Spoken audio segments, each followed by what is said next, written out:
What's going on, What's guys? up? What's up? We are back with another exciting episode of Popping Through Culture. This episode, we are talking about Exceptional X-Men number one. Uno. Number one.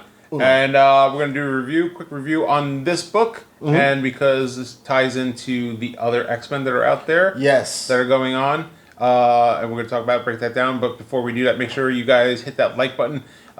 Make sure you guys are commenting if you've picked up this book and if your thoughts on this book. We're going to dive into that. We'll roll the credits, intro, and... Now. Poppin' with the culture. Pop it like it's hot. Poppin' with the culture. Pop it like it's hot. Take it to the top until the top. Now you're ready to pop. Look up in the sky. It's a bird or a plane. No! It's Rico, Driver, Chris, Insane. Talking about Spider-Man, Batman, Joker, Mary Jane. Keeping it real, Men of Steel with their comic book game. Poppin' with the culture. Pop it like it's hot. Poppin' with the culture. Pop it like it's hot. Keeping it real, Men of Steel with their comic book game.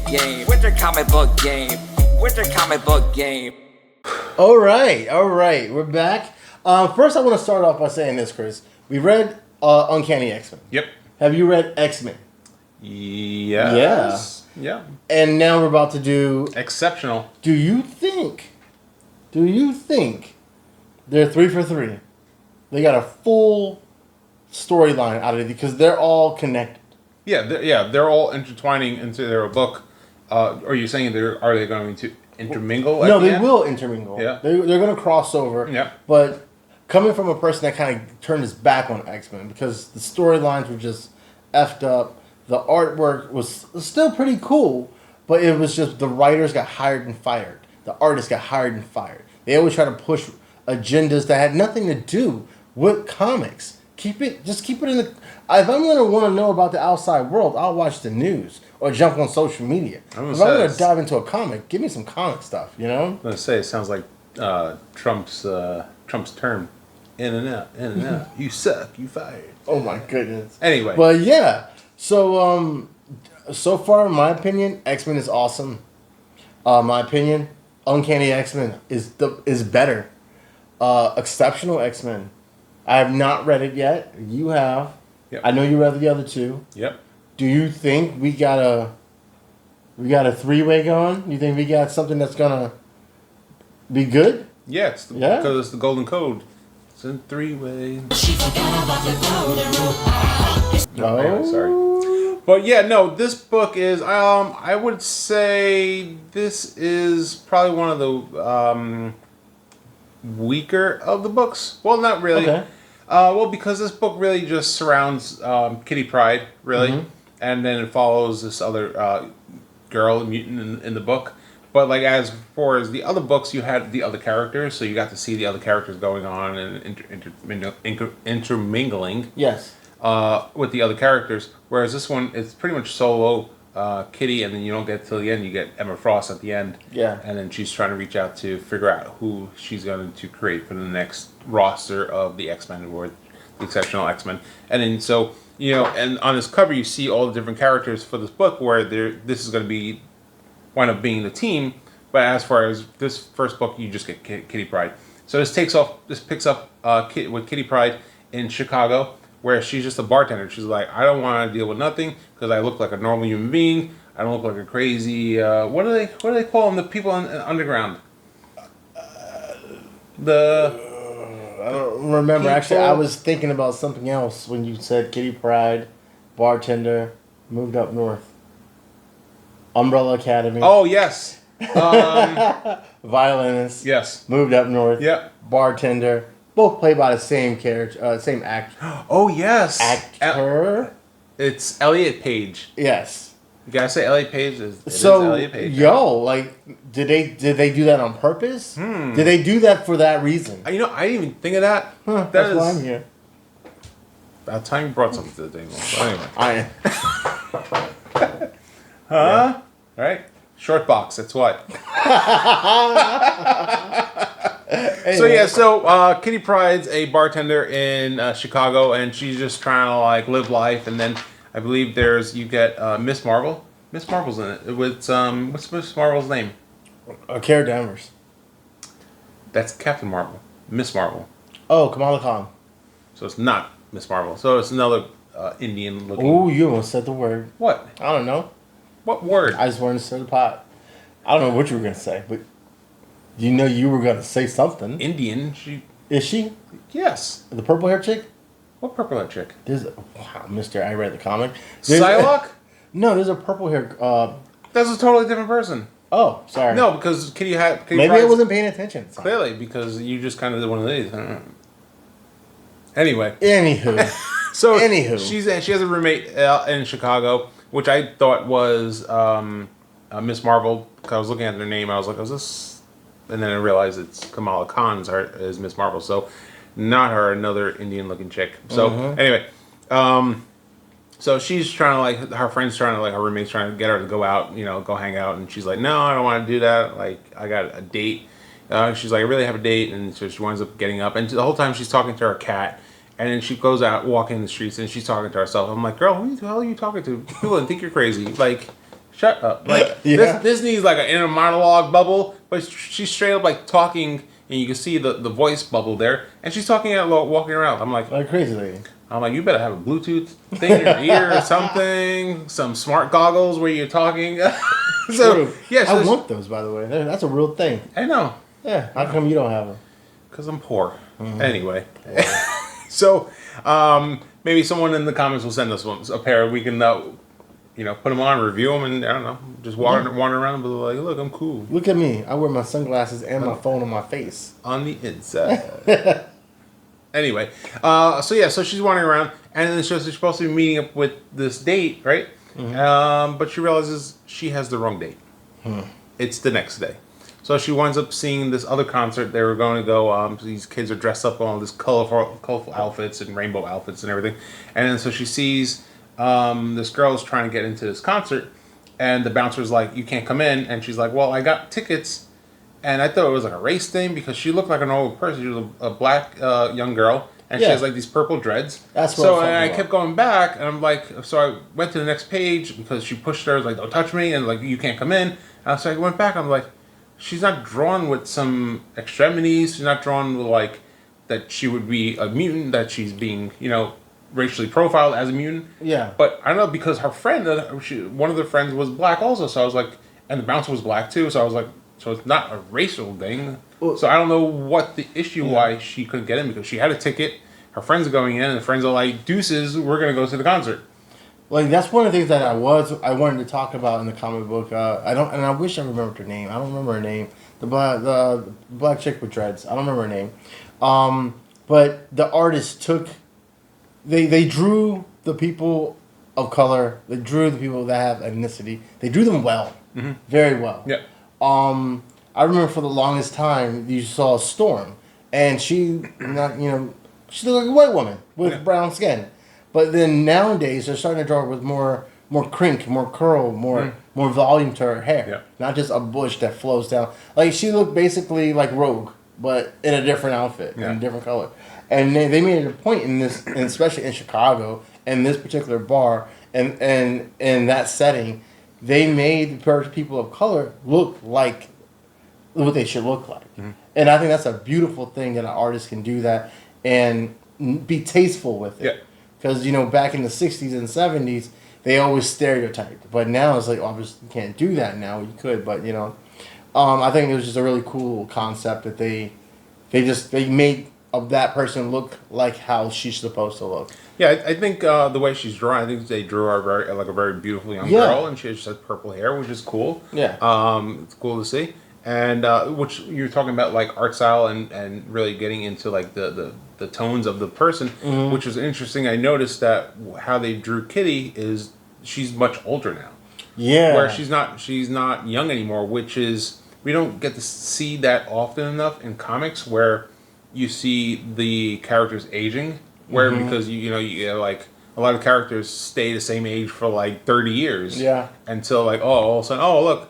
Now they're 30 years older all of a sudden. So you get to see like Kitty's like wrinkles and stuff like that. Like True. her different spaces in her face where she's much older. Which was cool. It's cool to see and interesting to see where you see she's like laying on the couch, she's like, she's thinking, whatever.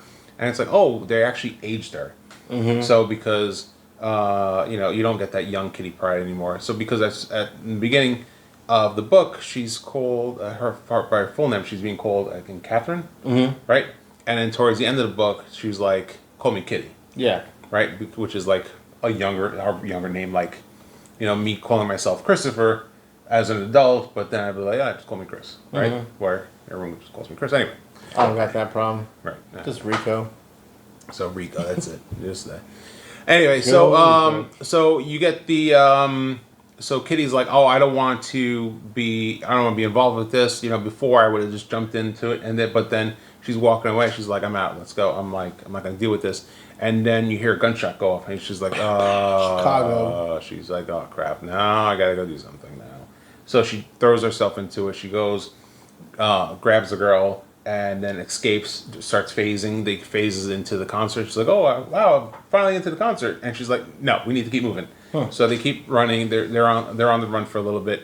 And then they get into a car. She pretty much brings her back home, gives her, and then she's like, oh, here's my ID just for collateral. So in case, like, you get lost, or you think someone kidnapped me, you know who I am, whatever, this and that. So it's like very, very weird. It was very like, I'm gonna put my hands on you kind of moment. It's like, Yeah. Can I get permission to put my hands on you kind of thing? I was like, okay. So he drops her off, and then there's a little interaction with the girl and her grandmother. And grandma was like, I know you're a mutant, and if you go out there and hear about all these things that these people are talking about your people, don't ever let them treat you like that. And then it just cuts away from them and goes to the panel with Kitty, and then it says, make sure you give them hell. So I was like, yes. So then it goes back to Kitty Pryde. She's back at her apartment. She winds up getting a gift from the girl. The girl sends her like all these like it was like a unicorn. It was like one of the explosion boxes where it popped open. It was like confetti and everything. So it was like a bunch of earrings and markers and whatever. So the next scene you see Kitty back at the bar, and she's like wearing earrings. So the bartender, the owner of the restaurant, winds up complimenting, nice earrings. And she's like, oh yeah, nice, thanks and everything. And she's like, what did she say? Oh, a ray of sunshine from Miss Gloom. And she's like, oh, whoa, slow down, you're gonna ruin my reputation. And she's drawn pretty hot. She's wearing like this halter top. Mm-hmm. So she's wearing like a halter top kind of thing. And then they actually add into the fact that, because Kitty's Jewish, so she's wearing her Star of David pendant on there. Okay. So they have that. So little elements you see. She's wearing like these cargo, like combat pants and boots and everything. So she has to go fix the ice machine. And then it cuts over to Miss Emma Frost, right?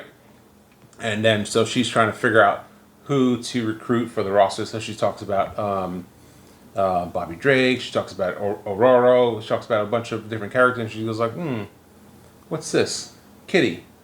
And then it goes back to Kitty, and she's like has a headache. And then so Emma's like, you can run, but you can't run from me. And then that's the end of the book. One thing I always wondered about Kitty Pryde is they didn't really have an origin story for Kitty Pryde. Back in the 80s, they showed her, and she was supposed to marry Colossus, but that never happened. Was it Colossus? I believe. No, it wasn't. Yeah, they wound up getting married. And then Colossus just broke up with her. Oh no, yeah, that's right. Yes, because she was like, they were supposed to get married. Yeah. And then that didn't happen, and then it was trying to happen again, and he was just like walked off. And I think that book, Gambit and Rogue gets married. Yeah. They're like, well, might as well. We have everyone here. We have a cake. Let's just do it now. Right? Yeah. This is convenient. Yeah. But like one thing I always wondered about Kitty Pryde is, when did she get her powers? And what was the first thing that happened to her? As a teenager. I mean, for one, does she break down the atoms in her body to pass through objects, or can she break down the matter around her to go through her? Is she going through stuff, or is things passing to her? You know what I mean? She's going through things because she can go through floors, and whatever she's touching or touching her can phase. Now. Which, if you've seen her as Shadowcat, she's an absolute beast. Yeah. Is it something she has to constantly think of? Is it a muscle that she has to constantly flex? Or is it natural? What I mean by that is that she has to constantly think about things to pick them up. Or if she doesn't think about it, she just passes through it. Like, let's say she got her powers when she was on the top floor of a skyscraper, Oh, whew. all the way down. You know, like, was that Well, yeah. ever a problem for her? Well, yeah, you know? because when she phases through a floor, she can come back up, like as if she's stepping up. So she can walk on air. She can fly, essentially. No, So how does because she there's get back up? there's nothing to go through other than like unless the air would have to be that dense. Mm-hmm. It would have to be so dense where she can phase through it. There's very low density in air. There's no Yeah. density here. So, like, could she fall into the ground? She can go through the ground. Yeah, she can go all the way to China if she wanted to. No, that's what I'm saying. Like, does she have to think hard to not do that? That'd Because be a she's question. constantly on a solid. You know, she's constantly on something with Yeah. matter. So, Well, like she can phase through you. She can put a gun or a piece of Yeah. metal and then phase it through your chest and well, let go. kind of like Spider-Man. Spider-Man, when he was learning how to get his power, he stuck to everything. Yes. And so he realized that I can control that. So it's something that he can do or not do. Still want to know how he sticks his butt to the wall, but okay, continue. Well, yeah, hey, they're in the back of 1980s comic books. They used to have superheroes, and they would tell you their abilities. And yeah, when he first came out, his entire body was adhesive. He was able to sit on his back, up against a wall, Yeah. and it'd be fine. Cross his legs and just read a book. Yeah. You know, or on the ceiling on his butt. But now it's just here. It's just his hands and toes, which is weird because he wears shoes. Yes, another thing. But it's that's like, the comic book world, right? I guess superheroes, Yeah, superheroes. Their powers are only needed when it's necessary. right? But yeah, I wish they did another Kitty Pryde solo story, and it talks about in detail. I'm sure it's out there. We're gonna have to do a little deep Yeah. dive on. And I am Kitty interested Pryde. in that. Wikipedia, it's your friend. Yeah, I'll look it up. All right. So, so this is a good book. And the few pages that you flip through, Rico, what do you think of the book? I like the artwork. Amazing art. I already talked about that.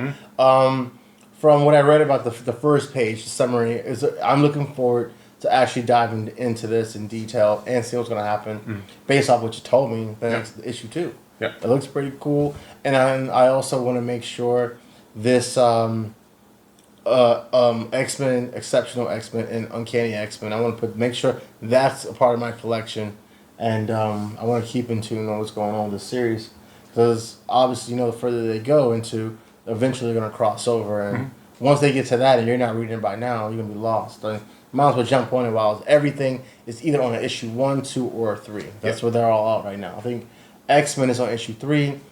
Wednesday, this Wednesday, Uncanny X-Men issue 2 is out, and Exceptional X-Men will actually be out by this Wednesday. So you guys actually got an early review on Exceptional X-Men. All right. Yeah. Right. All right. Yes. There you go. That being said, so this book, I think I'd give it like struggling between a 3.5 and a 4. I would give it higher if I had more characters than mingling in, and I feel like it was really short. I felt like the book went by really fast. The first few pages was slow because they were just like kind of like chit chatting. And then it flew by when they were trying to run by with the girl. Kitty was trying to run by with the girl, and then it kind of abrupts to the end. So I'm going to give this book a 3.5. Give it a 3? 3.5. All right, I'm going to give it, I'm optimistic. I haven't read it yet. Okay. So you So- can't give it a rating. Well, no. No. So I can't 0. give it a firm rating, but Okay. I can be open-minded to it. Okay. Yes. So I say read it. I'm but going to read it. Go ahead and read it. Go ahead.